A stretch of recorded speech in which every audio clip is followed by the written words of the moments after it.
got everybody joined, we'll make a start. This seminar series between Camden and Leeds is called New Conversations, New Connections. And today we want to talk about lending our voice to securing livelihoods and building a 21st century welfare state. The Camden Leeds connection comes out of a conversation that started with the leaders and chief execs of our respective councils, where we realised that we were very like-minded. We had a shared outlook about, you know, the role and the future of local authorities as innovative organisations who can connect, work with and support improvements in communities. But I think we were very struck by the fact that we were often described very differently. You know, Camden, obviously in London, the world financial capital, a fantastic city, a world city, and some would say the capital of the world. And then Leeds, a northern city, the third biggest city in the country, you know, one that was very ambitious, but you know, shared a lot of the challenges that the North has. But when you look deeper, you realise that Camden has huge challenges with child poverty, high levels of child poverty. Leeds has huge challenges, but also lots of opportunity and economic success as well. So we're much more, we have much more in common than apart, really. So hence the desire to maybe have a bit of an unlikely partnership and bring in voices to talk about some of those really big issues facing us. And what bigger one is there than this one about, you know, the 21st century welfare state. The only thing I was going to say before introducing the speakers, apart from just outlining what we want to discuss today, which is three questions really: why we think the existing welfare state is failing those who need it, if COVID presents an opportunity to rethink what that's for, and if so, what a welfare system fit for the 21st century should look like. And the only observation I was going to make at the start was that I think one of the things that the last year has done has brought many more people into requiring support from the state than we probably ever had in the country. People who never expected to have to be in a situation of crisis, people who maybe had a different opinion of the welfare state and the need for intervention by governments before COVID, but maybe have changed their opinion about how, you know, the safety net needs to work and how it might work in the future. So trying to take that opportunity. We're really delighted with the people that we have today as our panel, and the panel are going to be chaired incredibly well by my colleague Jenny Rowlands, who's my favourite chief exec in the country, and I hope there's no other chief exec watching, or I'm going to be in big trouble. We have Dame Professor Henrietta Moore, who we're really delighted to have, the founder director of the Institute for Global Prosperity and the chair in Culture, Philosophy and Design at UCL. Henrietta graduated with a PhD from Cambridge and has held various academic posts and set up IGP in 2014, was made a Dame Commander of the British Empire in 2016 for contribution to social sciences, services to business policy and the arts, and her recent work particularly is focused on universal basic services and things like the gender pay gap. Then we have Sapphire Parker, the founder of Little Village, a registered charity launched in 2016, now a director at consultancy The Point People. Sapphire has previously held posts in the Cabinet Office, Demos, Resolution Foundation, NSPC and Kent County Council. Little Village connect donations and gift them to families dealing with challenging circumstances like homelessness, unemployment and domestic abuse. And their overall mission is to ensure all children have what they need to thrive. We then have Shanaz Gould, Operations Director at our brilliant Hamara Healthy Living Centre in Leeds, the largest ethnic minority organisation in the city's voluntary and community sector. Shanaz was born and raised in Leeds, a Muslim British Pakistani woman, and her passion was sparked by her involvement in youth and community work from a young age of 14, when she took part in a youth group. As a first female leader of Hamara, Shanaz hopes to inspire many more young women and work towards leadership positions. And Hamara is one of those absolute anchor organisations in our city, providing a diverse range of projects in one of the poorest parts of Leeds, focused on areas including food, health promotion, youth activities, etc. Then we have Councillor Georgia Gould, elected to Camden Council in 2010 at the age of 24. Wow. As leader, Georgia has made tackling injustice and inequality of wealth, income and influence the focus of the council's work. And I saw that at first hand when I led the peer review of Camden. Georgia is also chair of London Councils, which gives us a really good window on the city as a whole, and is the co-chair of the Skills for London Task Force. She has a special interest in the politics and experiences of young people, and has published a book, Wasted: How Misunderstanding Young Britain Threatens Our Future. And that was based on 2 years spent interviewing young people. And last but not least, our new leader, Councillor James Lewis, will join us after about half an hour, recently elected as the leader. He was previously deputy leader since 2015. He's been overseeing finance, human resources, corporate planning, and leading on the tech sector before becoming leader. And before that, he was the chair of our West Yorkshire Integrated Transport Authority, and is the member for one of the Out Awards in Leeds, what you might call one of the sort of former coalfield areas. Leeds is quite an interesting city with a widely drawn boundary. So we have the classic inner city, the city centre, but we also have the wider boundary as well. So I'm really delighted and really looking forward to the discussion. And I will now hand over to Jenny to open the panel discussion. Thanks so much, Tom, and good morning and welcome to everyone. So today we'll start. We're really lucky, as Tom said, to be joined by Professor Dame Henrietta Moore, and she's just going to give us a brief presentation for about 10 minutes, and then we'll open up to the wider panel. So over to you, Henrietta.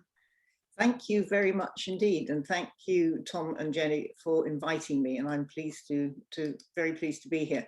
It's a real pleasure to be with you all today and taking part in this event with Camden Council and Leeds City Council, and with a wonderful panel to share the work that we've been doing in what I hope will be a rich and very engaging conversation about new visions of shared prosperity for the 21st century.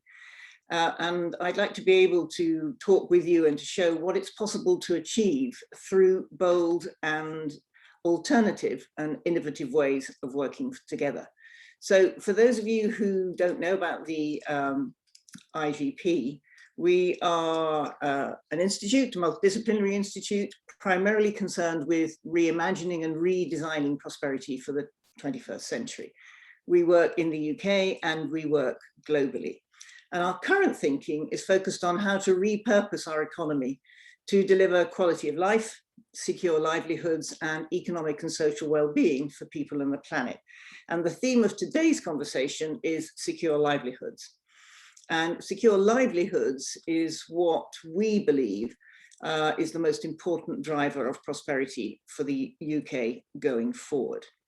And I'll be talking about the critically important role that public services play in livelihood security and prosperity, and proposing a radical rethink of the welfare system that places what we call universal basic services at its centre. But first, before I get to that, I want to step back a little and think about the challenges we face as a society, and why I believe that only social innovation and a radical rethinking of our priorities can move us forward in a sustainable and inclusive way. So I have Hannah this morning who's helping me with a slide. So Hannah, can I have the next slide, please? So in the post-COVID world, we will face a triple threat, as we all know, of global recession, a rapidly degrading environment and enduring inequalities, which have only been widened further by the global pandemic. And both Camden and Leeds City Council have been dealing with the fallout from that, as have all councils across the UK. So COVID-19, as I've said, has exacerbated these very stark national and regional inequalities, from access to digital services and housing to educational and health outcomes. And I think we're all aware now that traditional macroeconomic approaches to prosperity building have failed. So models that are centered on economic growth, controlled from Whitehall, fail to secure livelihoods for ordinary people. The modern model wasn't working pre-pandemic, and it certainly won't work to help us build back better. This idea that if we had growth, it would trickle down to everyone just isn't happening. So post-COVID, and in the context of leveling up and building back, as we all like to say now, we have an opportunity for a radically different approach. And that approach involves collectively, so that's working together, all of us, to redefine what we mean by prosperity, to include and to place an emphasis on quality of life for everyone, while taking care of our planet and reformulating policymaking to be genuinely inclusive. What we can't afford is another, in my view, another Whitehall program of repatching and partial reform. We don't need another new shiny initiative. We actually need a radical rethink of how we understand what we mean by the word prosperity. That means how we think about and value the economy and what the economy should do for people. And that means also thinking about the place of the welfare system in the 21st century. Next slide, please, Hannah. So key to that is really understanding that a simplistic focus on income, productivity, and economic growth has really led to policymakers overlooking the significant disparities, the very significant disparities that exist between communities and within them. Deprivation and poverty to continue to be stubbornly unresponsive to current policy interventions for the most part. So to rebuild prosperity, we first have to genuinely understand what prosperity means to people and to places. It will be different everywhere, but it certainly won't be focused on old metrics like GDP. So between 2015 and 2017, the IGP worked with a team of citizen social scientists, that's ordinary community residents from East London, to find out what prosperity meant to them. Interviewing people in 5 neighbourhoods in and around the Olympic Park, we explored and looked at what prevented people from living prosperous lives. How did they see that situation? And what we found was that people consistently said that a secure livelihood was the most important factor in trying to achieve or to underpin people's prosperity in East London. So what was meant by that? Well, what they were saying was that, okay, and a secure income and good quality work are absolutely vital. But what was also important was how livelihood security and the security of everyone in the family depended on several really important overlapping factors. And you had to understand that kind of ecology of factors and the way they came together. So you had to have a reliable and adequate income, but you also had to have affordable and good quality housing. You had to have access to public services. You had to have social and economic inclusion. You had to have voice and participation. You had to have recognition and social care and social solidarity within your communities. So at the IGP, when we speak of livelihood security, we're talking about a whole infrastructure, as I've said, an ecology of services, resources, and participation that contribute to everyone's ability to get by and to lead the life they want. So if we're going to level up, we need to come up with something which is rather more than just well-meaning rhetoric and great phrases. If we're to genuinely create shared prosperity, we have to start by reimagining what the economy is, how value is created in our societies, and how the economy works for society. We have to rebuild the connection between macroeconomics and the socioeconomic realities that citizens actually live with and struggle with daily, and recognize that those differ across and within communities. So this is why at the IGP, we really are calling at the moment for secure livelihoods to be at the center of any kind of action for levelling up and recovery planning post-pandemic. So can I have the next slide, please, Hannah? So long before COVID-19 struck, the welfare system was struggling, as we all know, to respond to the challenges of the 21st century.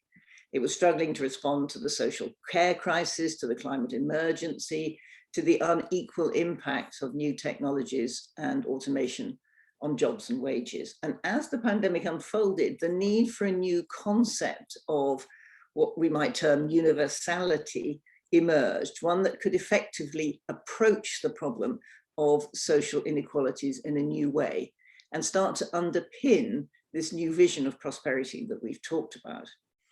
Now, the current parameters for universal services and for the welfare state as we know it were forged as the world struggled to recover from the trauma of World War II. And they were built on principles of solidarity, of collective responsibility and shared needs. And those, of course, are the principles that underpin the UK's existing offer of health and education as universal services. But while those two services are critical, they're not sufficient, nowhere near sufficient to address the many challenges that communities are now facing in the 21st century. And we do need to rethink what our public services are for the lived experience of the 21st century. A 21st century welfare system needs to acknowledge that health, education, employment, and poverty are not issues that are experienced in isolation, but are inextricably linked together and actually in many places and spaces form very, very knotty problems. So what we're suggesting is that an effective welfare system for the 21st century must be expanded to include new services essential to modern lives as we live them now, such as adult and child care, food security, digital access and transportation. And this new bundle of public services is what we have called universal basic services. So universal basic services, or UBS, is a universal provision of a set of public services that are designed to enhance people's capacities and capabilities to respond not only to today's challenges, but to the future challenges which are coming down the line. So the IGP has been working with our partners at Camden Council to explore the options for this universal provision of key public services. And we've been looking together at digital services and transport. And the idea is to enable access, to use these services to enable access to economic opportunity and to civic participation and to forms of enhanced social care and social solidarity within communities across Camden.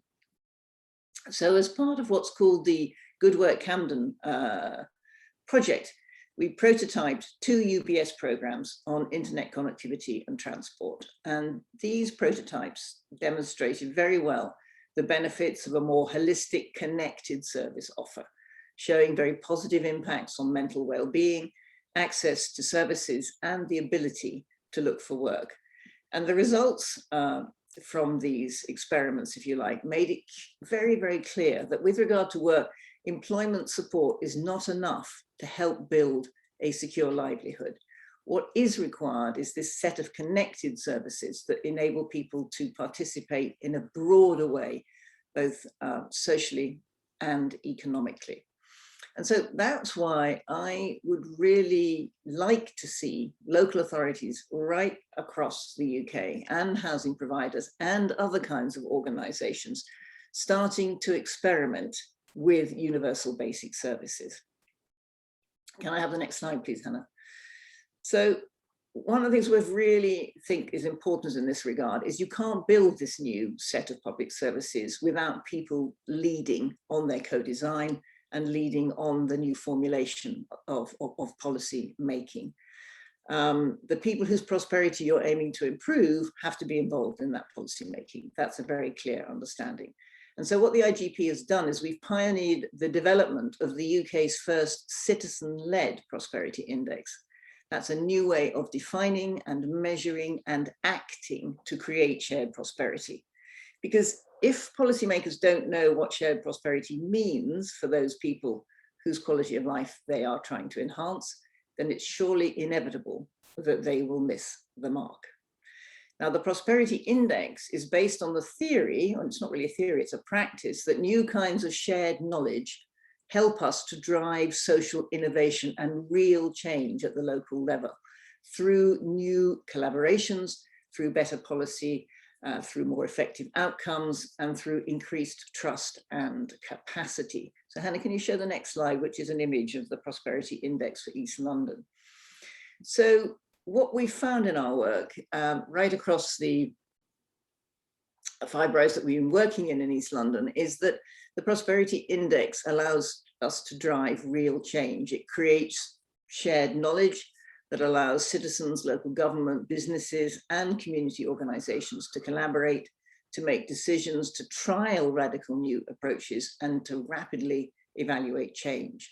So we're calling for a set of citizen-led prosperity indices as a new way of governing places and linking local priorities to policy making to add value to and to manage the UK economy in a new way. We want to bring people into policy making, address the democratic deficit that exists, and create prosperity measures and policies that reflect the lived experience of people and local communities. Can I have the next slide, please, Hannah? So what we want to do is to share it out, to think about how we can deliver together an economy of belonging, a new way of thinking about, as I've suggested, what the economy does for people, and incorporated within that a new way of collaborative decision-making to create secure livelihoods and shared prosperity for people everywhere. If we start now, by the time of the next general election in 2024, every city and every area of the UK could have its own secure livelihood strategy, its own citizen-led prosperity index, and its own set of pathways to levelling up based on local experiences. And central government could, if it was willing, have scoped out and begun to deliver universal basic services to provide the framework for successful local innovations, because local innovation is what this is about. But to do this, as I've said, we need new ways of thinking and acting. Policymakers must understand lived realities in order to know where and how to intervene to improve quality of life and prosperity for 21st century citizens. And by understanding what prosperity means, policymakers will be better placed to map successful pathways to prosperity for different places. Can I have the next slide, please, Hannah? So in conclusion, I'd like to make a bit of a call to action for the UK. We can't hope to level up and deal with the growing divide in poverty and prosperity until we cure our fetish of running extractive economies based on metrics that no longer work for us, like GDP. We have to accept the failure of current policy making and the failure of fixes to the current system, and to take into account the decline in civic and political participation, which is broad across the country, although of course we saw a great uprising of it during the time of the pandemic, which we're still living through. I really want to stress today that in my view, we can't build prosperity in the 21st century based on ideas from the early 20th century. Rebuilding prosperity post-COVID will require the kind of vision and commitment and courage that informed the national conversation in the 1940s and led to the creation of the National Health Service.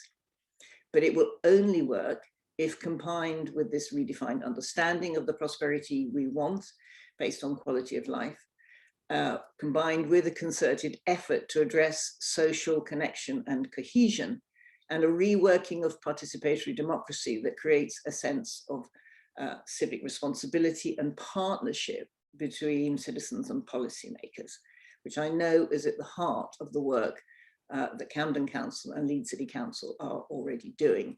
And that's what we're here to talk about today. and I'm really looking forward to it. And so thank you all very much indeed. That's it.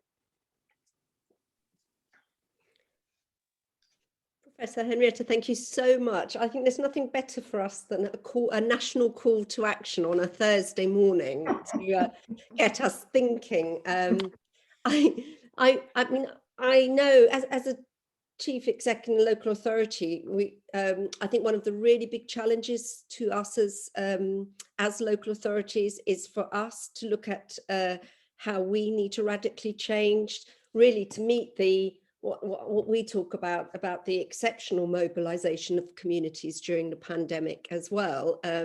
So I thought that your points around kind of power and voice and influence challenge us as well in our everyday decision making.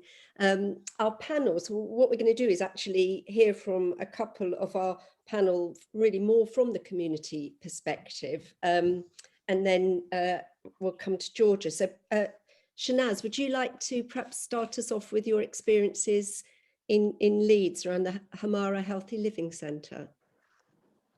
Thank you, Jenny. Yes, of course. Thank you for inviting me today to speak. And thank you, Professor Henrietta. That was absolutely amazing, and completely agree with so many points on there. And we've had a lot of information from our service users and community talking about those basic needs being a priority and ensuring that that's what makes them feel comfortable and secure. So Hamara Healthy Living Centre, we've been a food bank for the last 6 years, and we originally set up as a food bank to support destitute migrants, but that quickly turned to supporting people in working poverty, and it was roughly around 30 people a week that we used to support pre the pandemic. Since the pandemic, we are currently supporting, on a Monday morning, we can have about 67 families waiting at our door for a food parcel. From Tuesday to Friday, you're looking at anything between 40 and 45, and these are different families every single week. Leeds' response has been absolutely amazing, I think, in regards to food. We are one of the 27 food hubs across the city for Middleton Belle Isle, as well as supporting our existing beneficiaries in the local area of Beeston. And there's Leeds Welfare Support Service provides a helpline for people to call in. People who are vulnerable and shielding at home, they can call for prescription collection, for shopping, for whatever kind of basic needs that they need, and we go out and provide that support.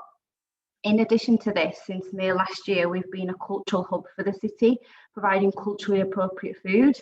And what we did was we consulted with community leaders who are on the ground from different ethnicities. So we provide 5 different culturally appropriate food parcels: African, Caribbean, Middle Eastern, South Asian and Eastern European.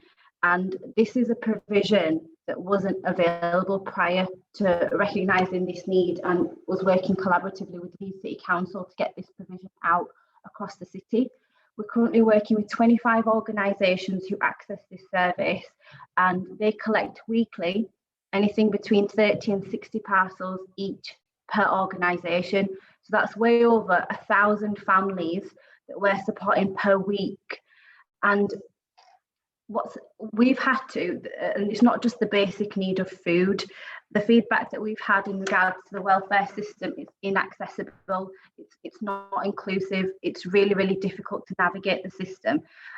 Even with everything going online, it makes everything so much more harder. I had a colleague explain to me that he was working with one service user for 3 weeks just to get proof of identification, and they sent ID, they sent proof of address, and 3 weeks later they asked for a photo ID for them to stand next to their passport with a headshot with holding their passport, and like they're made to feel like a criminal.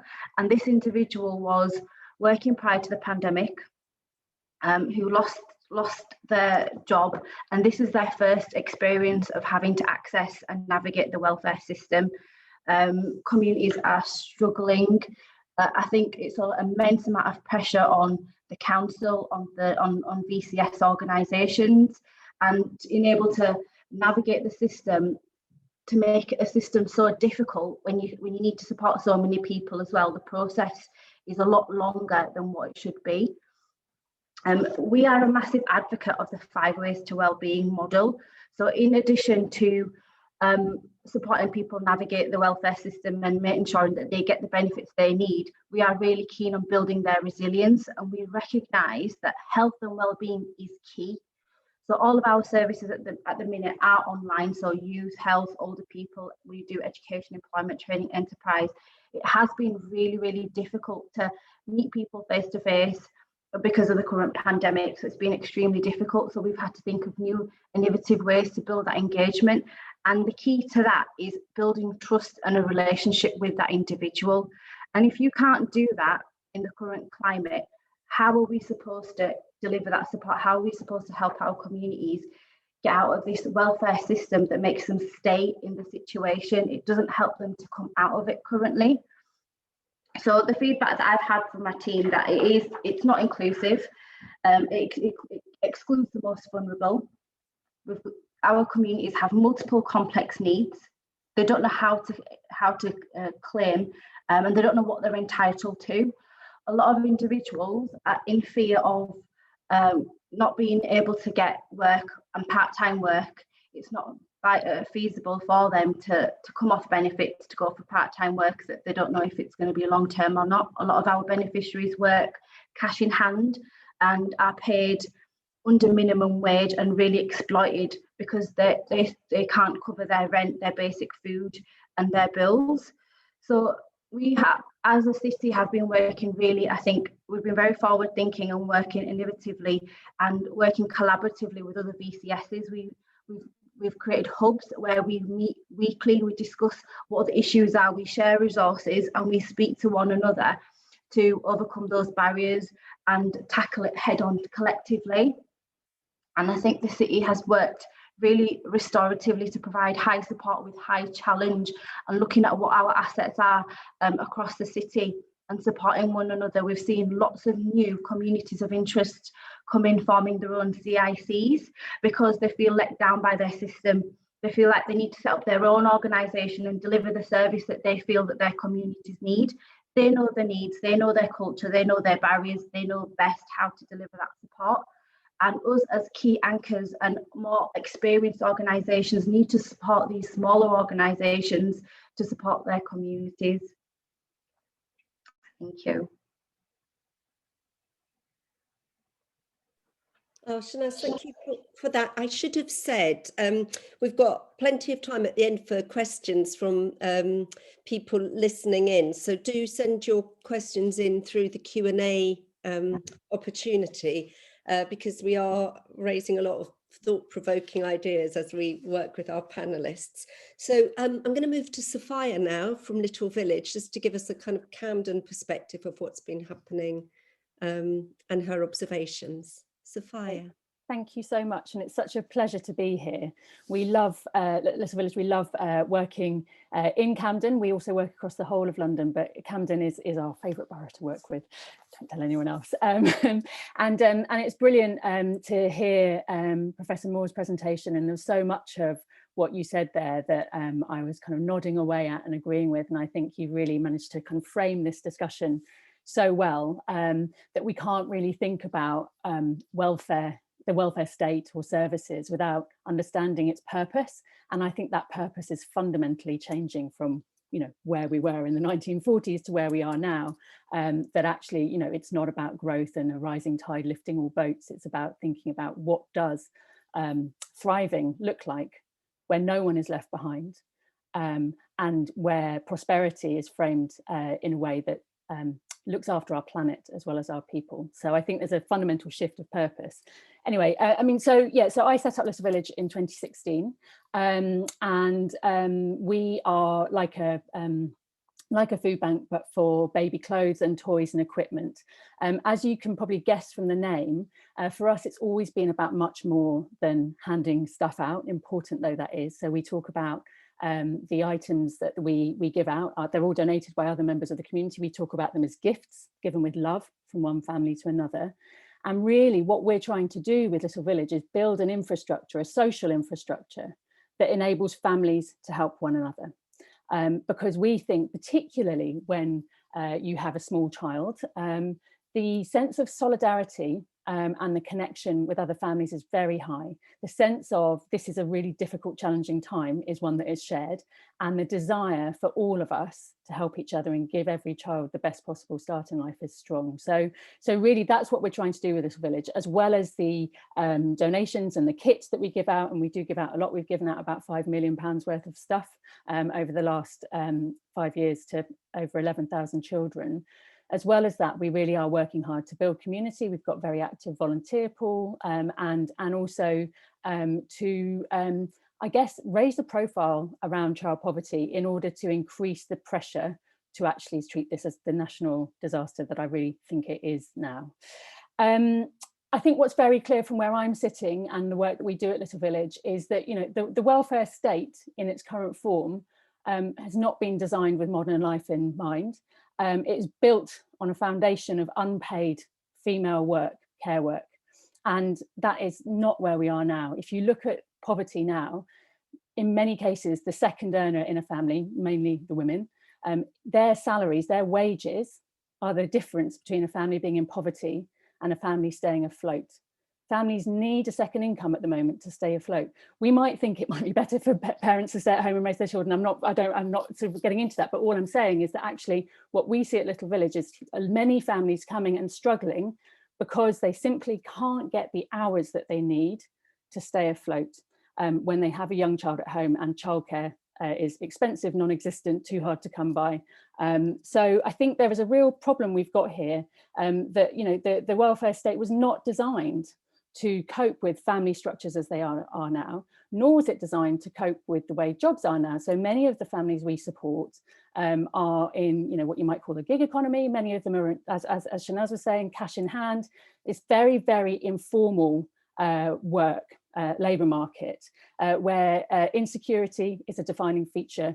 It's a constant struggle for hours, uncertainty about hours from one week to the next, which the welfare system just cannot cope with, and also a total absence of progression. So, you know, these are jobs, not careers, and that I think can be very difficult for people. As a result of all of that, Little Village published a report earlier this year. We worked with the Joseph Rowntree Foundation to take a look at what's happening to child poverty specifically for the under fives, and it was very, very sobering findings. We found that families where there is a child under 3 are at the greatest risk of poverty. We found that families where there is a child under 3 is seeing poverty rising fastest. It's rising for all children. We're on track to see 5.2 million children in poverty within the next 4 years, which I just find completely unacceptable. But yeah, so for the youngest children, yeah, it's rising fastest, and it's also the most persistent. So these precious early years, these children whose lives we're seeing now, you know, the die has been cast for them. You know, it makes it so much harder for children to thrive later when they've struggled in the early years. You know, it makes it much harder to achieve good employment outcomes, good educational outcomes. You know, it shortens lives. So the fact that we are unable to respond and support to family structures as they are now, the fact that we're unable to support the way the jobs market works now, I think is really problematic, and it does really show up in this vital need, I think, as Professor Moore has set out, to think much more radically about what is needed now to create secure livelihoods. The only other thing I'd like to add is just to Shanaz's point about, I think it's so important that we think about resilience and thriving. Again, I think the welfare state was designed at a time to kind of help people in the bad patches. And I think that's very different to what we're talking about here, where we're talking about something that's much more positive and active, when we're talking about people moving towards, you know, having resilience to cope, but also thriving. And I think that it's just worth maybe kind of be interesting to draw those distinctions out in the discussion maybe. Fantastic, thanks, Sapphire. And yeah, that's a really important point, I think, around thriving. Let's bring in Georgia. We're getting some great questions in the Q&A, so keep them coming. But Georgia Gould will maybe give a bit of a context around some of the comments around what Camden's aspirations are in our work around universal basic services and our reflections on the pandemic. Georgia. Thank you so much. And it was just amazing to hear all three speakers. And it does feel like there's a kind of powerful movement for change happening. And the one thing the pandemic has done is created a real conversation about inequality and poverty, and particularly race inequality. And I think it's critical that we are having these conversations, and that there is that so many who never, as I think Shana said, had never had to kind of interact before with the welfare system, have had to see that it's just completely inadequate. And I was kind of reflecting on what everyone's saying and some of the work we're doing in Camden. It feels like increasingly we are running a shadow welfare state with councils and communities where we are picking up the cracks in the national system. You know, we've distributed in Camden over the pandemic over 280,000 meals, and the kind of, I know Leeds and councils around the country have had to kind of step in around food, but also we have all sorts of discretionary pots of money where we can support some people to when they're in an emergency. And we're now having over 100 calls a day with people who are in desperate need, whether that's for food or for financial support. And the people that come to the council, I think, are those who are really at a desperate point. Our community networks have many more coming forward. So I mean, the system is fundamentally failing people if there is such a huge need for support from elsewhere, and for organisations like both of yours that are doing amazing work, but actually shouldn't be necessary, because people should be supported in their kind of basic needs as part of our society and as part of the welfare state.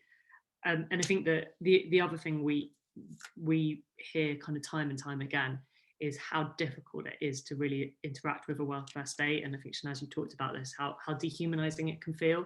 You know, I speak to a lot of young people who talk about that experience of kind of ripping hope out of their hearts, and that they, instead of looking at the strengths and everything that they can contribute, it doesn't take any kind of personalized approach, but just kind of forces them into a system that isn't really about them as people. And it not only doesn't meet people's needs, it seems to be based on a deficit model, rather than one that kind of builds on the strengths of individuals and treats people with humanity. And everything that I think Henrietta's work has brought forward, and all the work we've been doing in partnership with the IGP, a similar piece of work around a wellbeing index to understand from our residents' perspective what wellbeing and thriving looks like. And so the things around power and belonging and connection and feeling seen and empowered are just so critical to how people interact with services in their lives, and they are just as important to people as security. So how we give support really matters. And I think that's why the work that is often done by our communities is so important, because it starts with where people are, it builds relationships, it's done with love, and I don't think love is a word we use enough in the public sector, and it builds from where people are. And I think the universal basic services model that we've been testing in Camden is a really strong way to create that system, because it works with people about what are the barriers for them. Is it transport or childcare? What do we need to, or shelter? What do we need to put in place to mean that individual can thrive? And I was saying this last night to Henrietta, but we had a conversation that really helped me to frame it about the NHS, that when you go into the NHS, if you go in with a broken leg, you get a different treatment than a heart problem. And actually we can, as a system, be responsive and relational and work with people about what their needs are. But still see those as basic rights. And I'm deeply excited about the work we're doing around universal basic services. We've done some work with transport, and we're just doing a slightly bigger trial now around digital access. Digital access has been so critical during the pandemic. We've seen children cut out from their right to education through lack of digital access, and increasingly as things move online, as far as talking about, we're seeing that as a route into services and employment. So, you know, what would it look like if we gave people that digital access and the skills they need to do that, and how would that change people's lives? And that's something that we're working on with the institute. But I would love to see a kind of network of trials around universal basic services with community groups spring up around the country. And I think it feels like there's a green shoots of a different way of doing things. And while if we can weave together all these different experiments, all these different ways of working, the way we're trying to deliver services alongside people in a way that empowers them. You know, I know a lot of the work around food is moving to food co-ops, which is led by the residents that are being served. We're doing a lot of work in Camden around what we call family group conferencing, but is around communities and families solving problems together, and services being there to support them rather than, you know, providing things in a blanket way. And so if that work can come together, I think we can create a real movement for change that shows that it's practically working on the ground, it's changing lives, and start to kind of tip the balance and make the case to government that actually doing this with places and people would be really transformative in changing lives. So I'm excited about the people that have come together on this call and some of the people that are listening, that we can start to create that movement for change. Thanks, Georgia. And actually you reminded me, with people on the line, we also love, if you've got any projects or papers that you think would contribute to this debate, we write this up at the end, but it'd be really useful to hear from other partner organisations or councils about any work they're doing in this area so that we can incorporate into our thinking. I can see from some of the questions there's a lot of expertise out there. I'm really happy now that Councillor James Lewis has joined us, so it would be great for him just to come in and give us a bit of a Leeds perspective. I've seen in the Q&As there's quite a lot of questions about how do you make a change at a city level when central government's not you know, in line with you, or, you know, how much change can you make? And also there's quite a lot of questions about what would the difference look between the kind of Camden and Leeds approach. So welcome, James, and over to you for your reflections. Thank you, Jenny, for that introduction. And it's I've been trying to digitally be in 2 places at once this morning, which is slightly easier than physically being in 2 places at once. But I thought I would end up at the opticians, if nowhere else, if I was trying to watch 2 meetings on 2 different devices at the same time. So apologies for not being here for the full session, but just to give some reflections from Leeds. And I was heard Councillor Gould's the end of Councillor Gould's contribution there, and I think we've seen the pandemic and the lockdown has shown some huge inequalities that have opened up, but we've also seen an incredible amount of kindness and support that people have shown for other people that hasn't been seen before. We've seen levels of volunteering, for example, that hasn't been seen before in some areas of the city. And as a consequence of that volunteering, people have particularly where that's been around supporting individuals and families. Some of our residents have discovered, if that's the right word to use, that actually poverty and disadvantage is in their communities around them in a way that perhaps they haven't discovered before. So I do think there is a broader sense of this being a moment for change and a sort of a re-establishment of what a basic level of service that allows people to thrive is. And I think from a perspective in Leeds, it can be for people that know Leeds. You can catch a train into the city centre and see cranes on the skyline and think this is a thriving and successful city. But we know that over 170,000 people live in relative poverty in Leeds. That's about 22% of our population. Some of the issues I heard Councillor Gould talking about the welfare state are well known to us.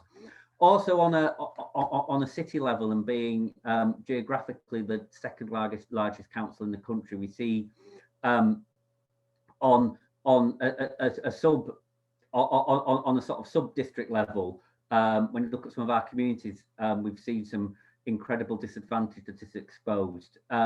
My own council ward is rural mining villages, although we haven't had a working colliery here for nearly 30 years now. And we've seen some of the disadvantages, for example, around digital connection, where when suddenly everybody needed a good quality connection at home, and we've had one small community in our ward who've been graciously informed by a provider that, well, it'll cost you about £2,000 per house for you to have good quality broadband, but if you dig your own trench for the cable, we might be able to bring that price. You know, there is a challenge now around, first of all, what constitutes a basic level of service, and secondly, how that is provided. But I think also the costs, not necessarily looking at just from a cost base, but also how will this help us reduce public sector expenditure, both at a national and a local level, in doing so. And I think I'd be really keen to hear ideas about how we capture that moving forward. If we can, I mean, we know the figures will be the same for Leeds as they are in Camden around if older people are able to live at home rather than requiring residential care, for example, that has a huge impact. If people are living at home and able to stay safe, so they're not so older people staying safe at home and not becoming sort of regular users of the health service, that reduces the health service cost and the burden on the health service. So there are a huge number of benefits to that, and I'm really excited to hear from the seminar about how we can talk about what we want to achieve and talk about it in a really positive way, but understand how across our community and across net public sector expenditure, which as the budget portfolio holder on Leeds Council for the last 6 years is always at the forefront of my mind. And I, without wanting to mangle that famous Oscar Wilde quote, sometimes we just need to understand what we're actually positively achieving rather than just the cost of everything. Thank you, James. I think we'll definitely come back to the discussion about kind of wasted money and how it's certainly in Camden, we found that the more human the approach, the more relational we've been, the more we've been able to free up our staff to respond as a human being. Actually, you know, it's earlier, it's preventative, and it is saves a lot of money around the kind of bureaucratic responses. And we've often talked about how perhaps we can work with Leeds and other councils again to make that point to government. We saw it through the pandemic as well, didn't we, around freedom for early intervention on things. Okay, so we can have, there's an opportunity for the panel just to reflect on each other's contributions, and we've got some questions and answers, but we've got one question here that I think really would set the tone, which is kind of a sort of a challenge around what we mean about a secure livelihood. So Henrietta, I don't know if you've picked it up, but it says, you know, what do you mean by secure livelihood? And is everybody supposed to have a paid job, including kind of independent artists and people who prefer to care for their relatives, their communities and their environment? And who will assure that jobs are fairly paid and guarantee the autonomy of paid worker? So really, it's a question saying, you know, what's the balance between that and people making their own choices through something like universal basic income or kind of a universal provision of food? So it's quite a thought-provoking comment, maybe to start off with. Henrietta, shall we come to you first? Yes, well, that's sort of a fantastic set of questions, because it's really the whole issue all in one. And let me just have a stab at a few parts of it. So the first thing is that, you know, a livelihood is really about that package of necessities that you need to secure a good quality of life, but not just for now, but also to have a sense of what you can invest in for the future. And that investment for the future is really important to people in communities. That's a lot of the time what people are talking about. So is a job enough? Well, unfortunately, we know it isn't. So for example, in 2019, about 2.4 million people in the UK were experiencing destitution. So they weren't just in relative poverty, they were destitute.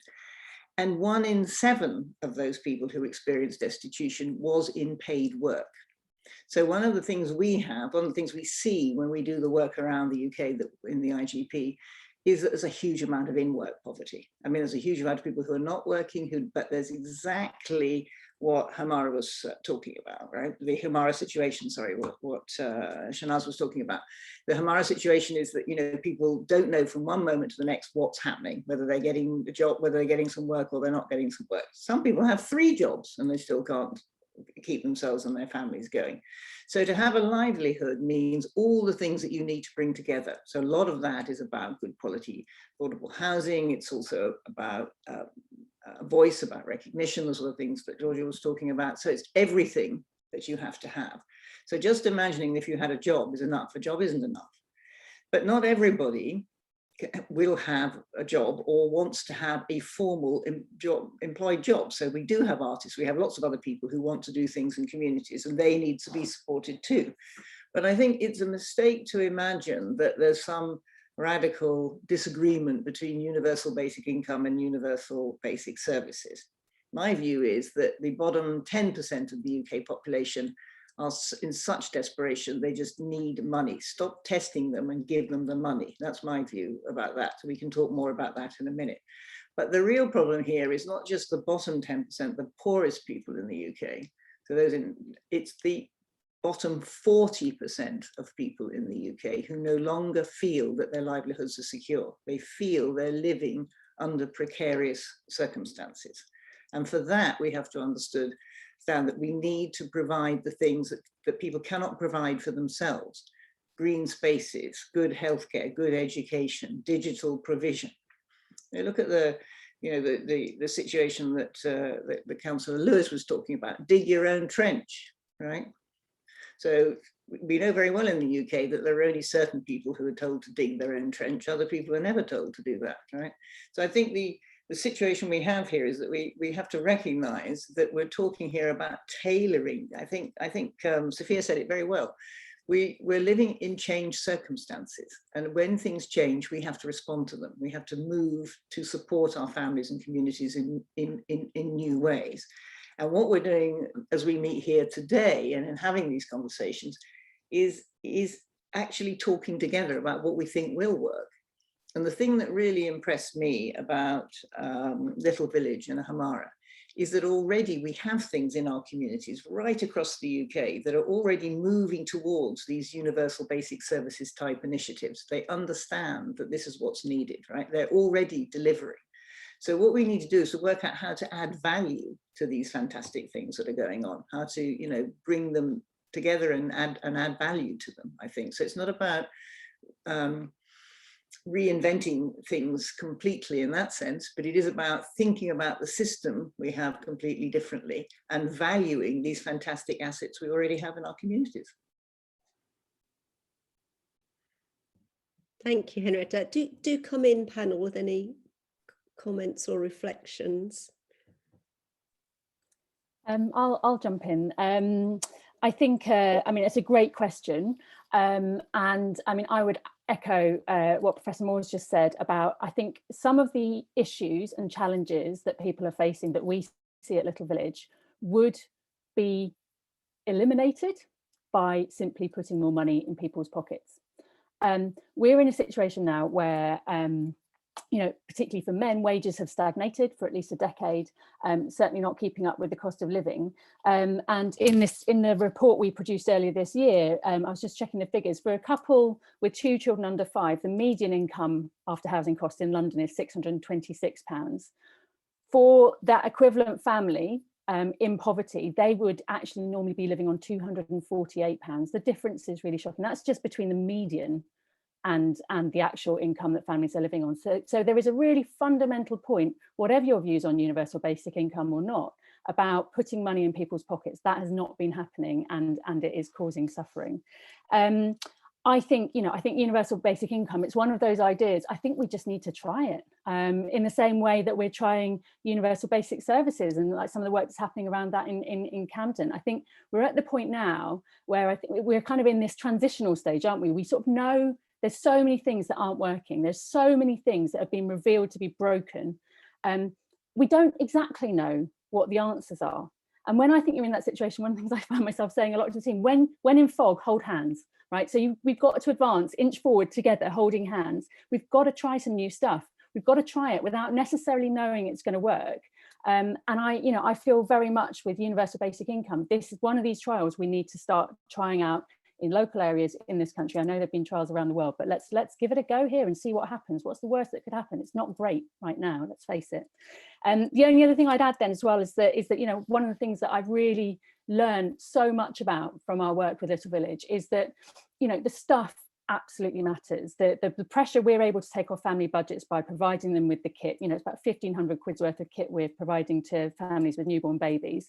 That is a huge relief for families who are really making difficult choices about where to put limited budgets on heating and rent and food and so on. But actually what people also really, really want, and what I think we have been able to provide with Little Village, and it sounds like it's what Shanaz has been doing as well with her work, is community. People need to feel a sense of belonging. I love the idea of an economy of belonging, that sense of place, belonging, connection, being seen.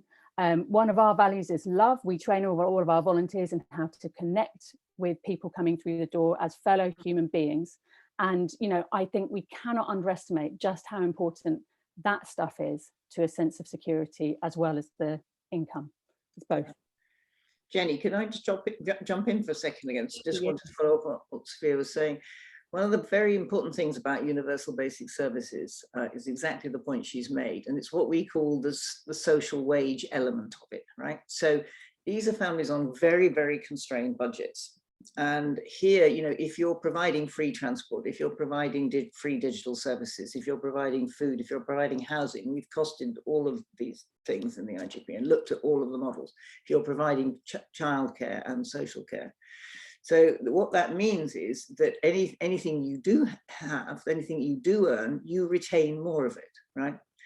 And Georgia and I were in this famous conversation yesterday evening, which she's already mentioned a couple of times. And one of the things that we were talking about is the fact that I have been arguing for ages, stop paying pensioners money because they are so cold, and just do something so that they never have a fuel bill. Retrofit your housing. And when you retrofit your housing, you create a lot of jobs in the community for other people. So begin to think of the value that cascades from beginning to get the answer to the solution right. Yeah, just the problem right, sorry. Fantastic example. Just wanted to comment quickly on the back of that, which is, I think we see that, so deeply in London, that housing pushes so many of our communities into poverty. And the cost of housing in my borough is, it's £800,000 basically to buy a house in Camden, and there's almost no properties now that you can afford under the housing benefit cap in the private rented sector. So fundamentally, the only kind of source of affordable housing comes from the council or our planning policies.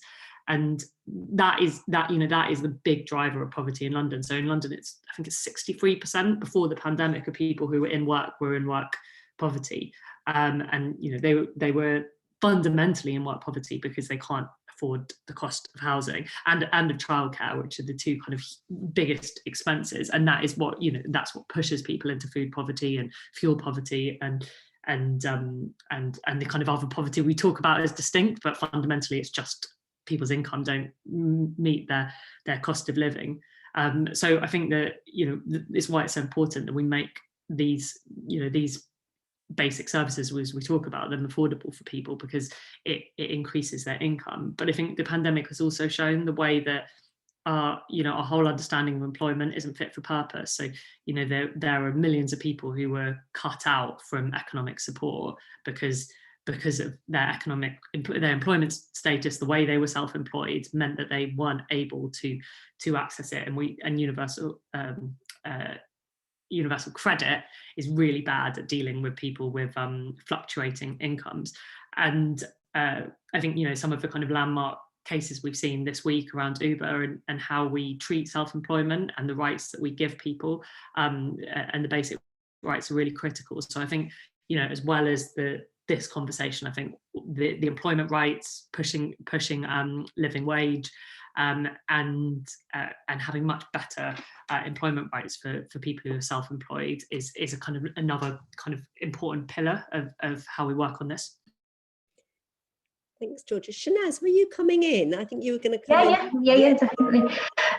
So I think in terms of the universal basic services are extremely important, and how those services are delivered is even more important. So compassionately, with empathy.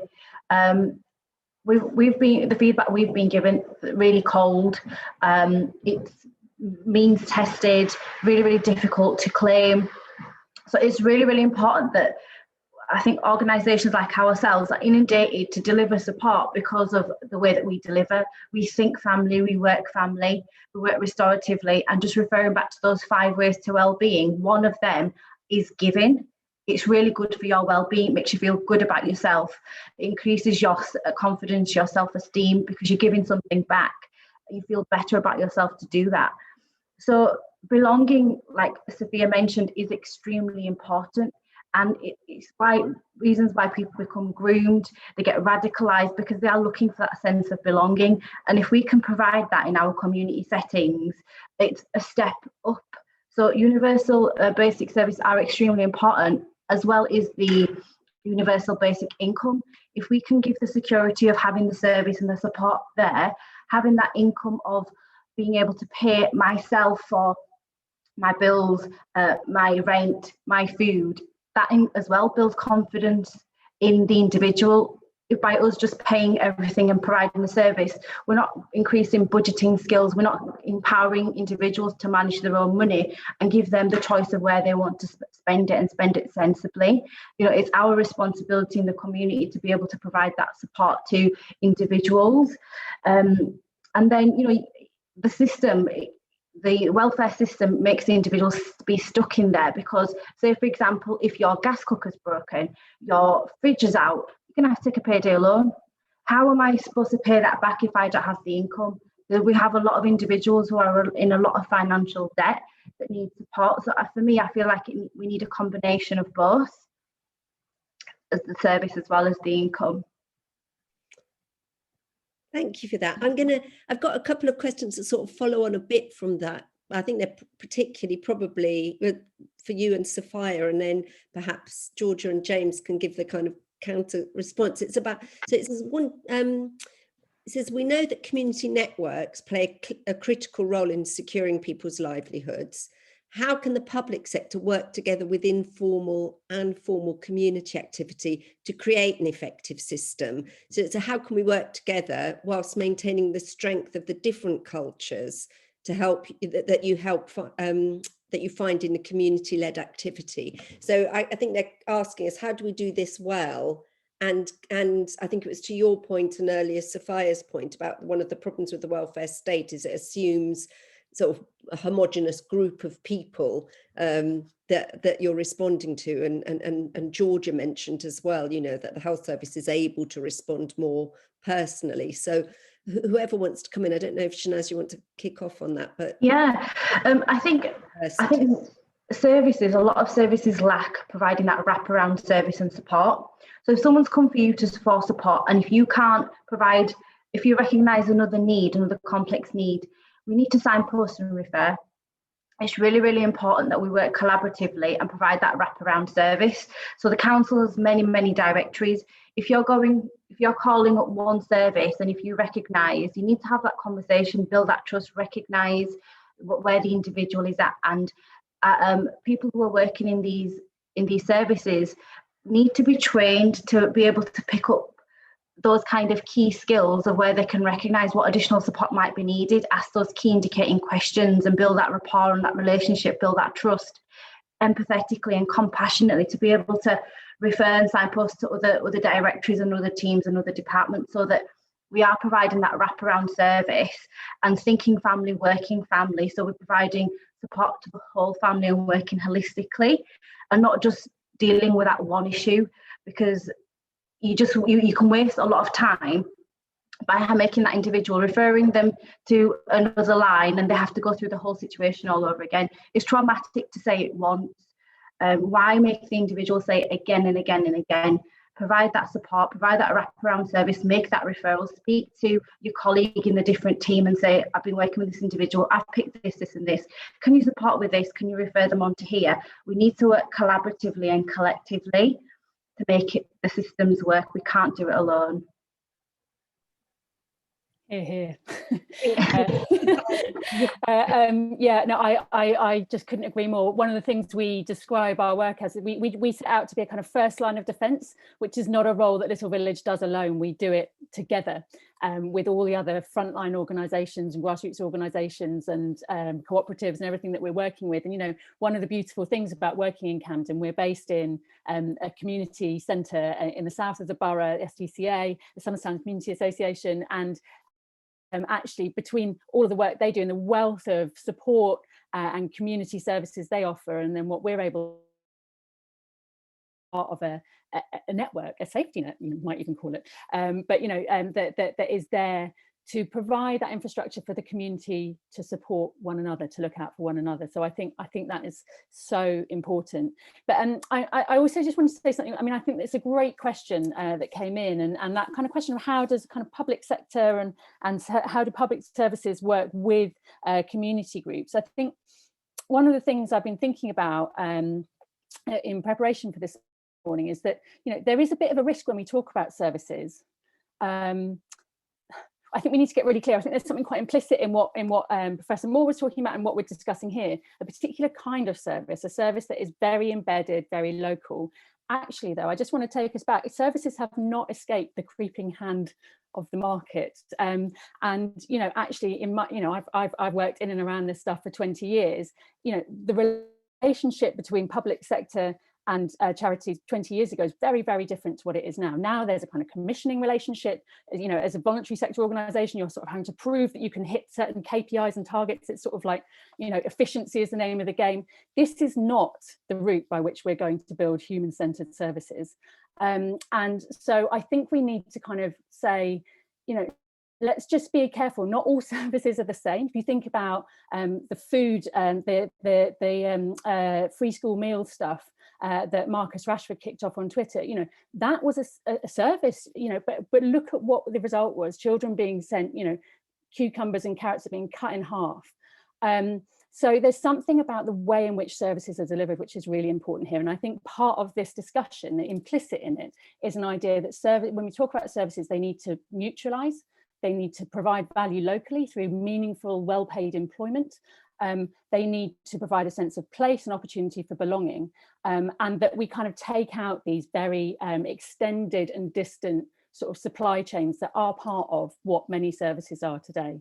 So I just wanted to make that point. That Cathy Evans from Children England talks about a beautiful thing, a new contract of interdependence, and that's the relationship I think we need to be seeking, not this kind of commissioner and contractor relationship between public sector and voluntary sector, but a declaration of interdependence. I'd like us to go towards that. I love that phrase, and it fits with what we were talking about earlier, and how we speak with our residents. There's a lovely phrase around about coming to every conversation as equals, and it picks up Shanaz's point about the importance of people bringing something and contributing, so that, you know, and the love point. These aren't conversations where we're just giving something out. So there's some questions here that I thought perhaps Henrietta, Georgia and James, you might want to pick up as part of the call to action. There's been quite a few questions about what are the limits of what cities can do on their own, or boroughs. You know, how much can we impact and change prosperity on our own, and what do we need to do to sort of change central government? So I know we touched on it in the presentation, but who'd like to pick this up? And for Leeds, there's also quite a few questions on what does prosperity look like in Leeds that's perhaps different from Camden? How do you get the local difference? on the question of what you can do locally, I think we can do a lot locally, and I think it builds on what Sapphire and Shanaz were just saying. You know, I think we as councils are kind of trying to shift the way we work with community organisations and move that to be more of a relationship based on trust and shared endeavour. And the pandemic brought a lot of that out. So we started to kind of wrap our services around community organisations. So Age UK had very strong relationships already with older people.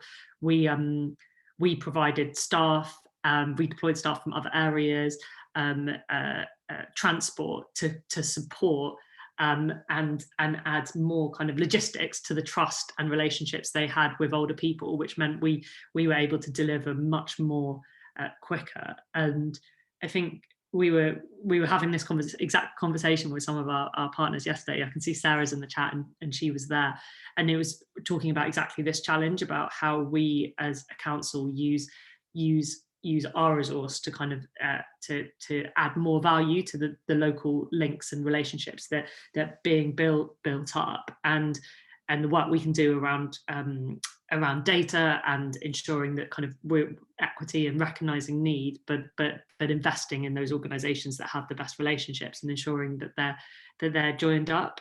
So I think we do, as local authorities, have huge convening power, and we also spend a lot of money. You know, even though we've lost half our budget, I think we do have a significant amount of spend. So I think if we can kind of have a strong sense of shared endeavour and work together to transform things, there is real power that we can achieve in local communities, and the kind of pilots that we've talked about.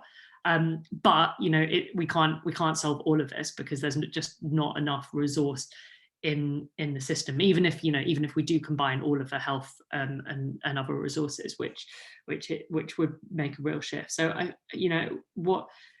there was a question about how do we actually make this happen. I think what I'd love to see from the Department for Work and Pensions is to just really work with us on some clean sheet pilots. Like, we're going to take a place, we're going to take a group of people, and we're going to work completely differently and just see how that works, and test and try new models of doing this.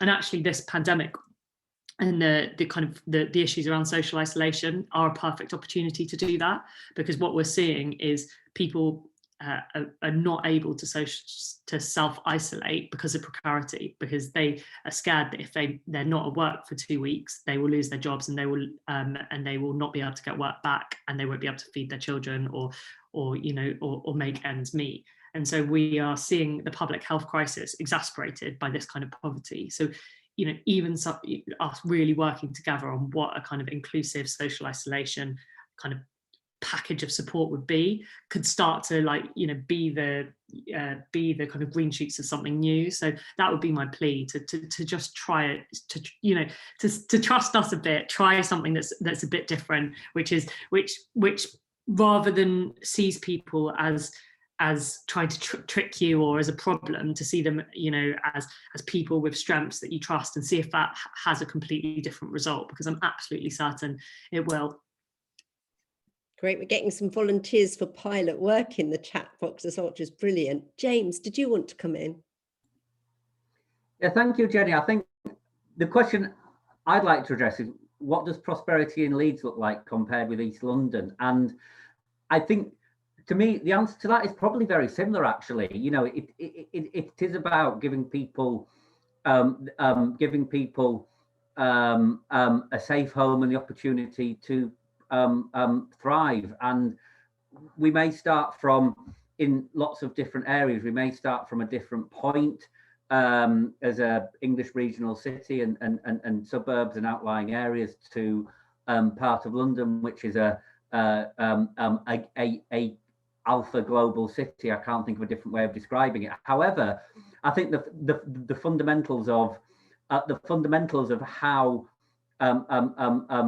people thrive, I think are fairly similar.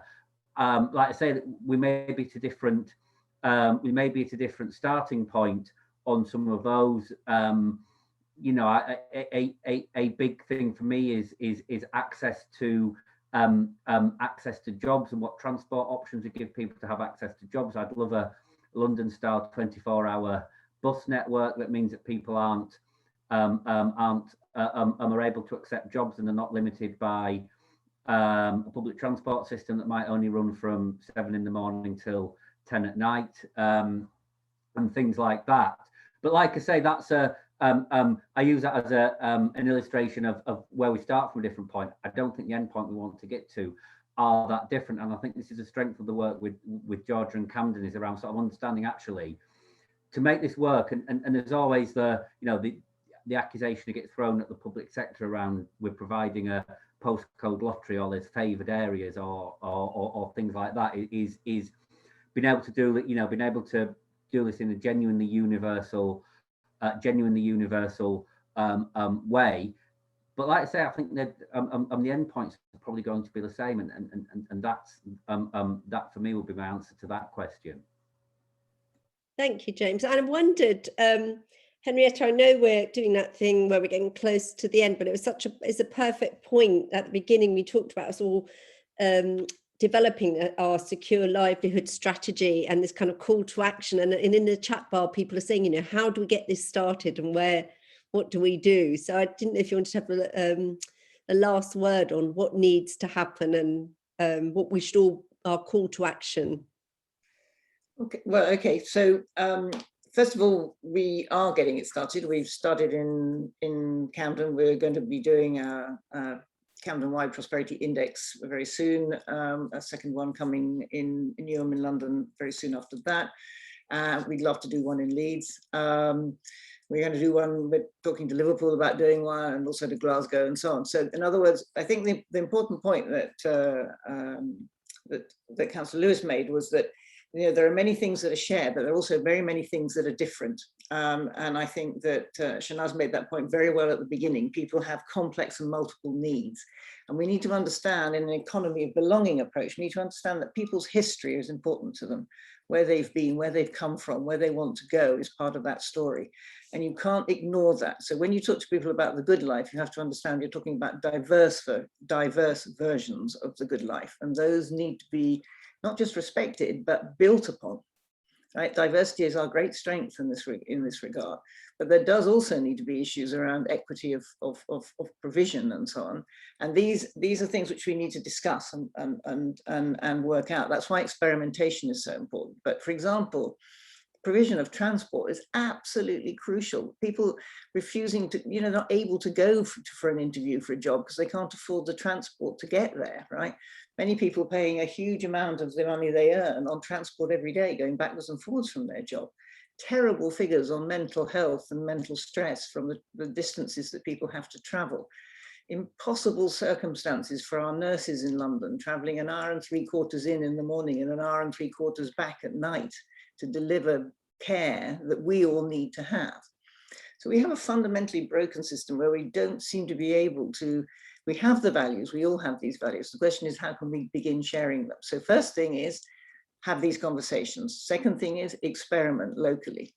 Make sure and work out what works, which is already happening because we have Little Village, we have the Mara, we have all these fantastic things. Let's build on the knowledge that we have. But exactly as Sophia was saying, these things have to be delivered within a different value framework, and they have to crucially be connected to other actions at the local level. So just as I was saying, if you're going to provide housing for people so that they don't have to have a fuel bill, that is a universal basic service, right? But it has to be connected to green retrofitting, which connects to your carbon net zero goals, which connects to your new jobs for other people and so on. So there is a lot that can be done at the local level, but you will also need a change at the national level in terms of national attitude, national policy making. It isn't just a matter of devolution, it's also thinking about what is the purpose of the economy and the way it's being run. And ask yourselves, do you think the economy is being run now to deliver quality of life for all people in the UK? Thank you, Henrietta. Tom, I know you're going to try and wrap this up for us now, so do come in. Thanks, Jenny. I've loved listening to the discussion, and I always feel these sessions are a bit of a break from the battle that we've all got, and it's really good to sort of have a bit of space to think about things in a bit more depth and reflect on the things that, you know, unite us, but also the things that are different in our challenges. It's almost impossible to sum all of it up really in a few minutes, but Dame Professor Henrietta, you know, set out at the start such a compelling set of issues about how we couldn't repatch again from Whitehall. We can't rely on trickle down. We need to redefine prosperity, ditch old metrics like GDP, because it's now the bottom 40% who are feeling precarious and the bottom 10% who are hugely challenged in where we go next, and the calls to action around a radical rethink of public services, you know, experimentation and local universal basic services being at the centre of that, but very collaboratively. And I think that followed on really well with Shanaz and Sapphire about how, you know, the solutions that you've both been finding. I love the idea of holding hands as you're walking through the fog. The very compelling restorative approaches that, you know, Shanaz talked about as well, that have made the most difference, but also the sheer demand that we're seeing from people and the crisis that a lot of people are in, and that massive insecurity day to day, where you don't know, you know, where your next, you know, job's going to come from, where your next bit of income's going to come from. I would just, one of the things that I would add in there as well is mental health, knowing the mental health agenda quite closely myself. If you add mental health into the mix, where, you know, somebody's feeling precarious themselves, where maybe the member of the family is having an episode which is sending the family into crisis, you know, that adds that sense of just complete crisis that we need to get behind and do something about. And it was great to hear from Georgia and James, you know, about what's happening, about that commitment to you know, have those conversations as equals to almost try and rethink how we've got into this position, where, as Georgia said, we're almost running a shadow welfare state in many ways already. But how we, you know, councils do inject that feeling of empathy, kindness, love, you know, belonging, and working with the third sector that no one else can really, and you know, the issue of opportunity that James flagged up about around things like, you know, the extra volunteering, digital connectivity. So, you know, what a rich discussion. Where we go next, I think, is to, you know, as we've said before, we'll circulate a lot of these, you know, the agenda for the day to people who've attended and listened in. Thank you so much for doing that and for your questions, which were really, really fascinating. I think we will try and pick up and look at where there are common threads that we could run with. One that really appeals to me is the family group conferencing.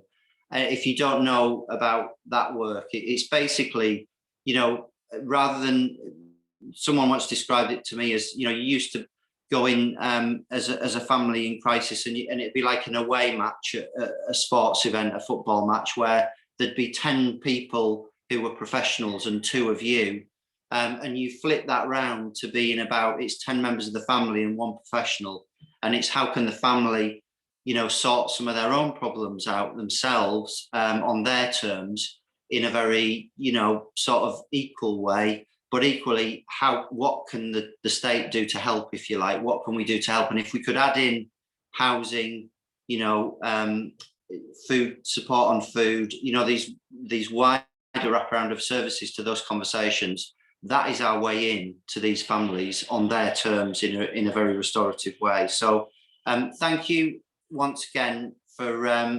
everybody, all the panelists, and Jenny for chairing so well, as I predicted she would, and also to the team behind this, who do loads and loads of work to make this work so well. And it's been brilliant, and a real step forward in my understanding and thinking about this. And I hope everybody's enjoyed it. And I'll leave you now with 2 minutes over, but that's not bad. for a Thursday. Have a great rest of the day, and thanks everybody for coming. Thank you. Thanks everyone.